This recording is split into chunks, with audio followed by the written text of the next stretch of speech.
Hello అండి, welcome back to కోల్కతాలో మన తెలుగమ్మాయి. ఈరోజు వీడియోలో ఒక మంచి స్నాక్ ఐటమ్ అండి. పిల్లలు అయితే చాలా ఇష్టంగా తింటారండి. చాలా టేస్టీగా క్రిస్పీగా కూడా వస్తాయి.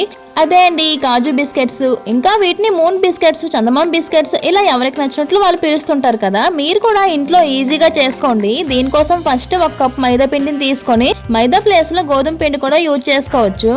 మైదాలో సరిపడే సాల్ట్, 2 స్పూన్ల చీనీ వేసుకొని కొంచెం వామ్ నలిపి వేసుకోవాలి. ఇందులో ఇంకొంచెం బేకింగ్ సోడా, వేడి ఆయిల్ వేసాక పిండిని అంతా కలిపి ముద్ద చేస్తే పిండి ముద్ద అవ్వాలండి. తరువాత కొంచెం వాటర్ వేసుకొని ఒక 10 నిమిషాలు పిండిని బాగా కలిపి తడి క్లాత్ అయినా ఏదైనా ప్లేట్ అయినా మూత పెట్టి ఒక 10 నిమిషాలు సైడ్కి పెట్టుకున్నాక బిస్కెట్ షేప్ తీసుకుందాం.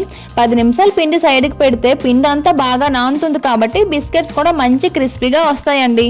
పిండిని కొంచెం గట్టిగానే కలుపుకోవాలి, ఎందుకంటే చీనీ వేసాం కాబట్టి పిండి నానాక కొంచెం సాఫ్ట్ అవుతుందన్నమాట.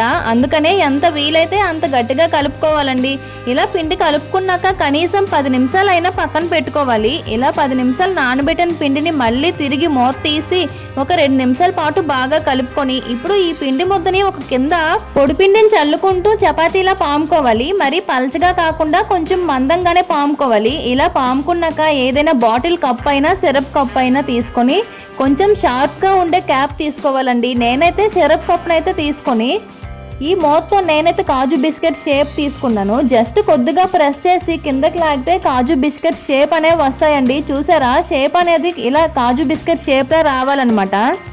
చూసారా ఎంత బాగా కాజు షేప్ అన్నది వచ్చింది. ఇక్కడ చూపిస్తున్నట్టు ప్రెస్ చేస్తూ కిందకి లాగుతూ కాజు బిస్కెట్ షేప్ అన్నది తీసుకోండి. ఇలా మిగిలిన పిండిని మళ్ళీ యూజ్ చేసుకోవచ్చండి. పిండి కొంచెం కూడా వేస్ట్ అనేది అవ్వదు. ఇలా బిస్కెట్స్ అన్ని తీసుకొని ఒక ప్లేట్లోకి తీసుకోండి. ఒకదానిపై ఒకటి వేస్తే అంటుకుంటాయి కాబట్టి విడివిడిగా ఒక ప్లేట్లోకి వేసుకోండి. ఇప్పుడు వీటన్నింటినీ ఫ్రై చేసుకుందాం. ఫ్రై చేసుకోవడానికి కొంచెం వెడల్పుగా ఉండేది ఏదైనా తీసుకొని ఆయిల్ హీట్ అయ్యాక మంటని లో ఫ్లేమ్లోకి పెట్టుకొని ఈ బిస్కెట్స్ అన్నీ ఆయిల్లో వేసుకొని లో ఫ్లేమ్లోనే కొద్దిసేపు ఫ్రై చేసిన తర్వాత బిస్కెట్స్ అన్నీ పైకి వస్తాయన్నమాట. ఇప్పుడు మంటని మీడియం ఫ్లేమ్లో పెట్టి మధ్యలో కలుపుతూ మాడిపోకుండా జాగ్రత్తగా ఫ్రై చేసుకోవాలండి. గోల్డెన్ కలర్ వచ్చే వరకు ఓపిక్గా లో ఫ్లేమ్లోనే బిస్కెట్స్ అన్నీ ఫ్రై చేసుకోవాలన్నమాట.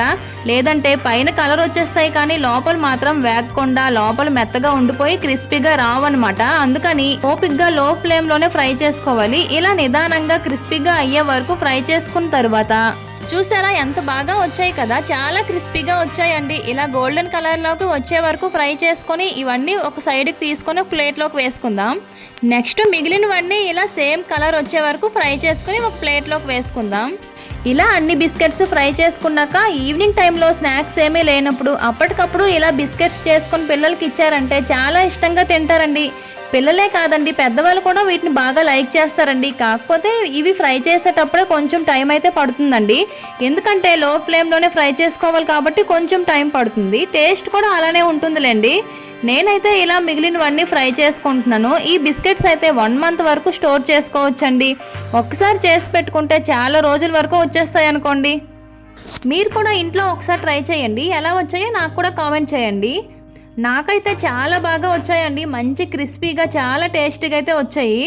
నేనైతే ఇలా అన్నీ ఫ్రై చేసుకున్నవన్నీ ఇప్పుడు ఒక ప్లేట్లోకి అయితే తీసుకుందాం. వీటికి అసలు ఆయిల్ ఎక్కువ ఏమీ అవ్వదండి. ఇలా బిస్కెట్స్ అన్నీ ఫ్రై చేసుకొని ఒక ప్లేట్లోకి వేసుకున్నా. ఇప్పుడు ఇందులోకి కొంచెం కారం, కొంచెం సాల్ట్, ఇంకొంచెం చాట్ మసాలా మీకు నచ్చితే వేసుకోండి, లేదంటే వద్దు స్కిప్ చేసేయచ్చు. ఇలా అన్నీ వేసుకున్నాక ఇవన్నీ బాగా మిక్స్ చేసుకోవాలండి. చిన్నపిల్లలకి ఇస్తే మాత్రం ఇలా కారం ఏమీ యాడ్ చేయకుండా ఓన్లీ బిస్కెట్స్ ఇవ్వచ్చండి. కొంచెం ఇష్టంగా తింటారు కాబట్టి. పెద్దవాళ్ళకి కారంగా కావాలంటే ఇవన్నీ మిక్స్ చేసి తింటే కొంచెం టేస్టీగా బాగుంటాయండి. వీడియో నచ్చితే లైక్, షేర్, సబ్స్క్రైబ్.